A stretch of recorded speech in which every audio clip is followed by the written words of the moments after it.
So the moon enters the sign of Scorpio Saturday, November 11th. Let's talk about it. So the moon is going to sextile Lilith.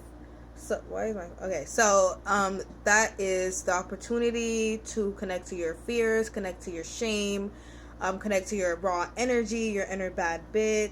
The moon is also going to square Pluto, so we're learning how to transform, how to regenerate our energy, learning how to transform our status in particular. The moon is also going to trine Saturn, and that's the gift of being able to connect to the material plane, connect to reality, connect to realism, connect to practicality. So the moon is going to oppose Jupiter, so us being in the mood to just kind of brood in our emotions and kind of just be in private in our own dark underworld. It's blocking us from expanding on material, security, money, safety, stuff like that. Tomorrow on November 12th, the moon is going to conjunct the sun. So that's the ability to focus, the ability to express yourself, the ability to have vitality and energy and vigor, and the ability to pay attention on your dark,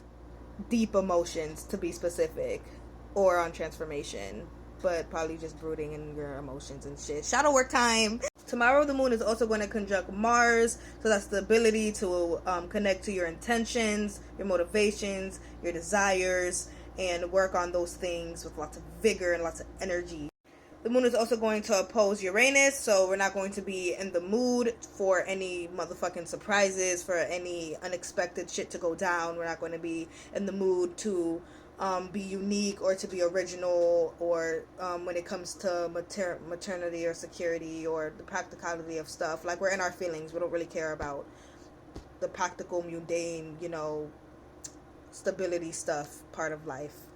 That aspect also speaks of like not being open to change and just wanting to stay fixated in your own like emotions and like grudges and shit. And then on the 13th, the moon is going to trine Neptune. So that's the gift of being able to connect to the bigger picture, being able to connect to your sense of faith, your sense of hope, your dreams, your fantasies, and all the possibilities. So that's kind of crazy. That's kind of just like moons in Scorpio. We're kind of like dark night of the soul, like doing shadow work, brooding, fixated on our own ways of thinking and feeling. And then that trine happens to Neptune, and it's like we've come out the other side renewed, regenerated. And even though it's squaring Pluto, it's not going to be squaring Pluto for long. Like, it's going to come into a sextile because Capricorn and Scorpio sextile. We're going to get there though.